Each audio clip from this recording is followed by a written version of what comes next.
if I pause, I'll make a little run like this, make a little hairline.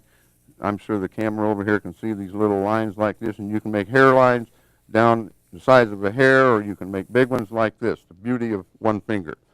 So now we're going to apply the rust. And like I said, bear with me because there's 3 different colors that we're going to have to go over this after I put the rust on. So I'm just going to show you how quickly we can transform this pretty new car into an old car. Now sometimes when you're painting things, rather than hold it in your hand and keep moving things around, you can take an object, which usually there's always one object, a bottle of paint. So you can prop the car up or whatever it is you're painting and let that hold it up for you, and then you can take your time sometimes more if you're getting down to the nuts and bolts and little tiny objects like that. Then you have both hands free, one to stabilize the brush, and you will find that it's much easier to continue on in that fashion. Then when you want to move it, you just pick it up, turn it around, and set it back down on the bottle. You'll find that this technique that I'm showing you now, and please bear in mind, what I'm showing you is my way of doing things. And I'm sure that those of you that took the time to venture into this tape will appreciate the fact that there is a lot to learn in weathering, and yet it's the easiest thing in the world to do with an airbrush. And we're here to help you. So we've pretty much got this all done as far as the rust. Now the next color that I put on here is going to be roof brown. And now if you want to hang with me while I change colors, I'll show you how easy it is to clean this brush, to slip from one color to another. However, I really don't have to because I'm going from a light color to a darker color. But for your benefit, I will show you how we can clean this very quickly and to make sure we keep this tip clean. So this is the rust. No jar, no nothing. You just dump right back into the bottle. Make sure you replace the lid. And then wipe out the residue left in here. Obviously, there's going to be some still sitting on the side of the jar. And now Badger makes the cleaning fluid here for the water-based paints. You simply just add a little bit into that cup. And you can swirl it around like that. Run some through there until you don't see any more on that paper right there. When you see that, when that starts to come out clear, and then you've completed your project. I usually take the needle here and pull it back maybe a 1/16 of an inch, just enough. You see that little bubble? You know that it's clean and it's flowing through there.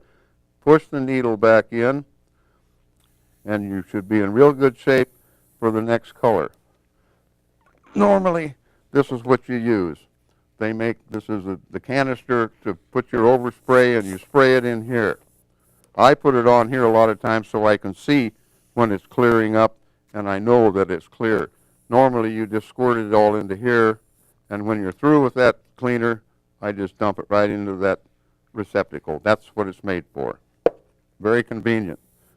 So with that in mind and that done, we'll move to the roof brown, which I mentioned before.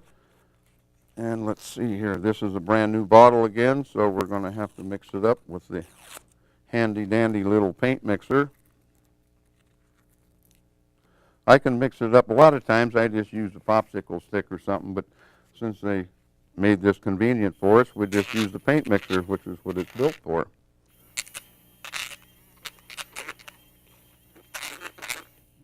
Remember, in first, turn it on, turn it off, and then out. Otherwise, it's a little messy. All right. So, okay, now I'm going to be doing some little tiny lines here with the dark brown, and you will see an enormous transition from the original to where we have old rust mingled with new rust. And this is what makes things look natural. Now, I told you earlier I was going to darken this up with some roof brown. That's what I'm going to do right now. And for the benefit of the camera, I will face it this way over here, and you can see the transformation as we do this. Not much. You fog it on there very, very lightly, and this way you can regulate how dark you actually really want it to be. Now, had there been something on the top of this car, like a nut or a bolt thrust through the wood to hold something on, I could go down and make a little pin dot on there and make it look as though the rust bled through onto that. And so you've probably noticed this piece of rope right here. Well, that rope is actually just a piece of yellow twine. And I just dipped it in some wood stain, let it dry, and coiled it up, and then you have rope. There's all kinds of tricks to these trades here, and hopefully before this day is over, I'm going to show you a lot of them. You took the time to venture into this weathering aspect, and I'm going to try and take the time to show you how things got the way they did. One thing about this that you also have to remember in weathering is that you're the boss, and like I said before, there's no prototype. So when you get it to the point to where you think it looks right, it's perfect. So now I've put enough of the weathering as far as the roof brown on there, and I'm going to put this back in here, and we're going to put a little bit of earth on there and show you how quickly we change the whole appearance again.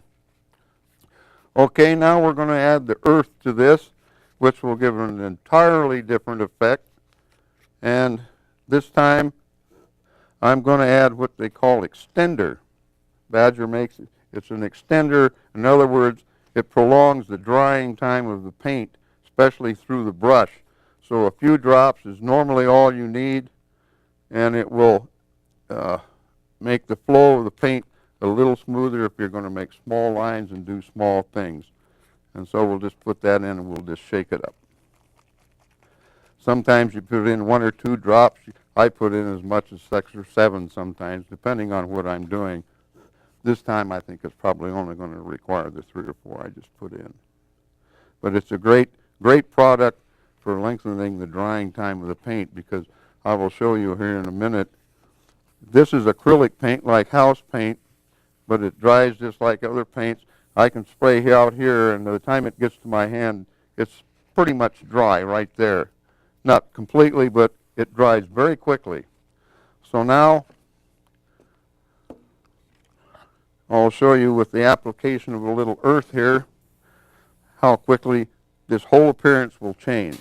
Hopefully you still remember what this car looked like when it was brand new. And in a matter of, I haven't been keeping track, but I think it can't be more than 15 or 20 minutes, we've reduced it to its present state of disarray, which is the ultimate goal. So with just a little bit of earth on here, now hopefully you can see the transformation from original, which like I said before is there, with the exception of along the rails here. That's pretty much virgin wood, to where we have now, and the trucks have all been transformed. So that's all you need of the earth. Now I'm going to Q-tip this and show you how we highlight the metal, and you will be amazed at the transformation at that point.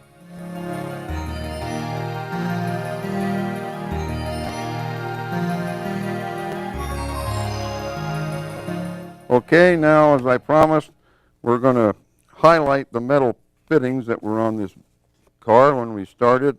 And here's the Q-tip that I mentioned that you can obtain at any store. You dip it into some thinner, and then we just go over the metal parts. It takes a few minutes, a little patience, and you'll be justly rewarded in the outlook. And from what you started with to what you end up with, all this does is highlight the metal parts and parts that wouldn't normally rust completely. And it enhances the whole and entire effort that you've put forth into making this thing old.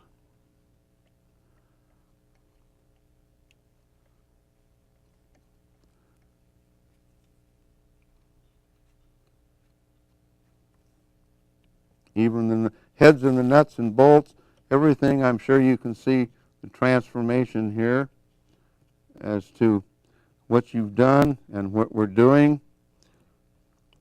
Highlights your work,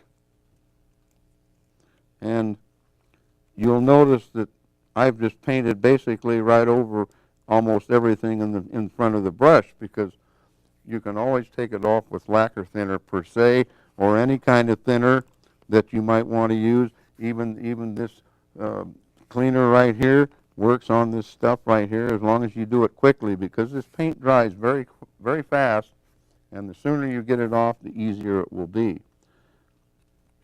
So hopefully you can see now what we've been doing here, and we've got a fairly nice, pretty old looking railroad car that's been reduced down here to a lot of time out on some siding somewhere.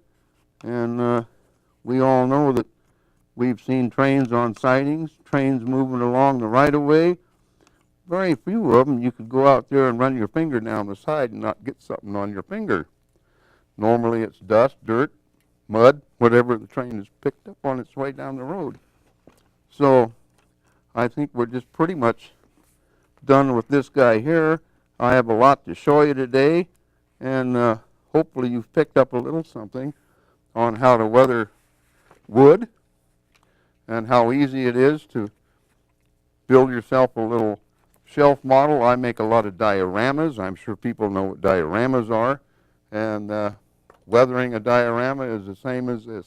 You can weather anything with an airbrush. So we're going to set this little project aside. I'm going to get set up, and we're going to weather this car here. We're going to take that shiny brand new truck, and I'll show you how to make him 40 years old.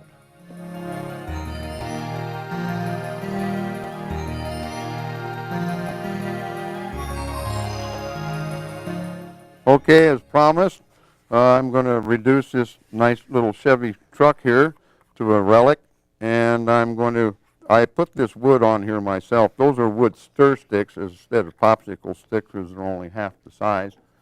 But anytime that you want to build things, the more details that you can add to whatever it is you want, the better off. I'm going to take the liberty here for a minute at this old truck right here. You can see all the junk and debris that I've put in here. The more junk that you can add to something, the better off you are, because that's what this is all about. I keep reminding you folks that we're not doing pretty things here. We're making things old, and the fun is how old can you make it. And so I'm going to put a little bit more of this ink and alcohol on this wood real quick here, and then we'll continue on with the painting. We all know this process.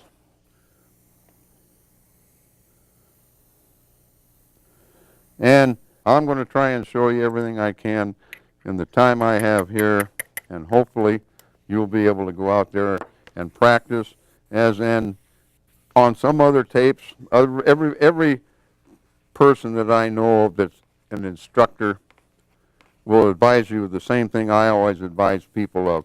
I can show you here in 20 minutes, or the length of this tape, how to do it, what to do. I cannot teach you practice. You're all on your own, and there is no substitute for practice. The more you practice, the better you get. So always just bear in mind, that's the most important thing. Watch what I'm doing. Pick up this die-cast car here. We all know what they are. You can go to most any store now, discount stores and stuff, and you can buy them for anywhere from 6 to 8, maybe whatever, and play with it. You can see this transformation here, because fortunately I'm putting a light color on a dark color, and we're just rusting up the front of this old dude, just like he was out there in Mother Nature's way for 30 years. And weathering has its degrees. I can trash it, or I can weather it lightly. It's all up to you. You have the brush. And this color, as I mentioned before, I always start with the light color. This is rust. And the next one will be roof brown. Most of you, until you get the hang of it, unless you've been brushing for a while, you might want to tape off the windows. because windows don't rust, but I forgot to do that to show you, but I don't need to do it because I've been doing it a long time and I can paint around them. But don't worry about that at this point.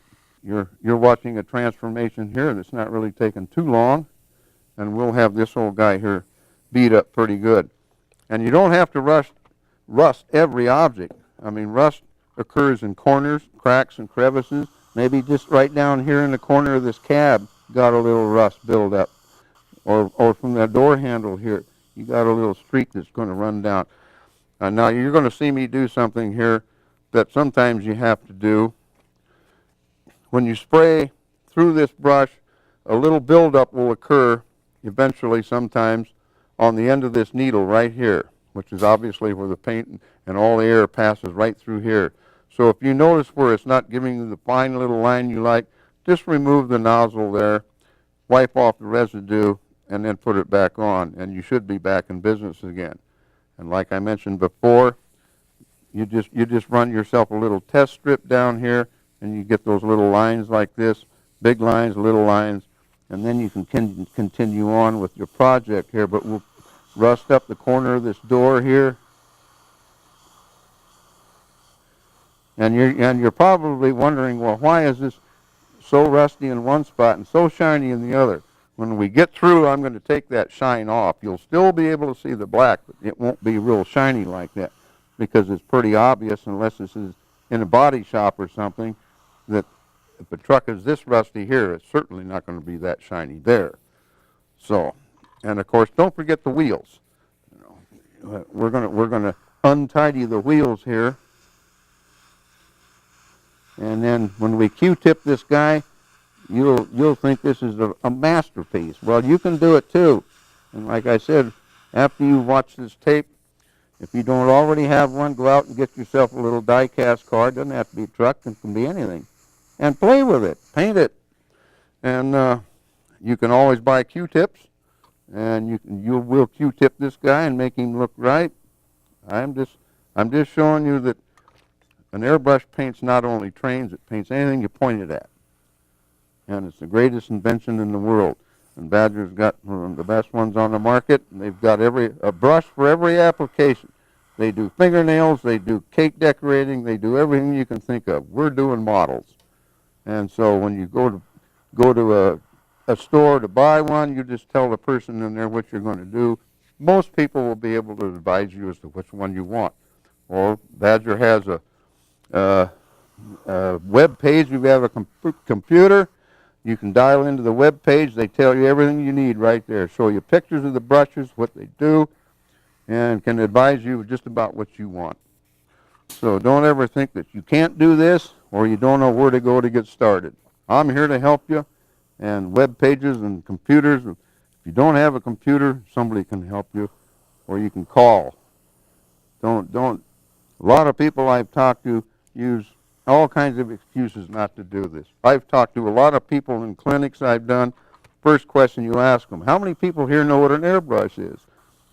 Half of them, most of them, hold their hand up. Sure. How many have an airbrush? Maybe 3/4 of the class will hold their hand up. How many use it? 1 or 2. Why don't you use it? Well, somebody gave it to me as a gift and I didn't know how to use it. Well, did you ever ask anybody? Well, no, I put it in the drawer and actually I forgot about it because I wasn't really sure. Well, if you have an airbrush,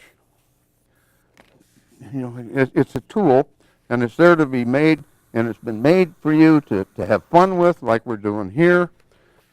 And you can spend an hour, you can spend all day playing with these things, and then you just go from there. And if you've gone to the trouble to want to do this and want to weather, please follow through with it, because once you get going and once you've started, you'll find out that there's no end to the fun that you can have with this thing. And you can, in reality, make things look like they belong. And I'm not much of a person for out-of-the-box things. In my railroad and all my dioramas and everything, nothing is there unless it's dirty. That's my outlook on this. That's why I do this. That's why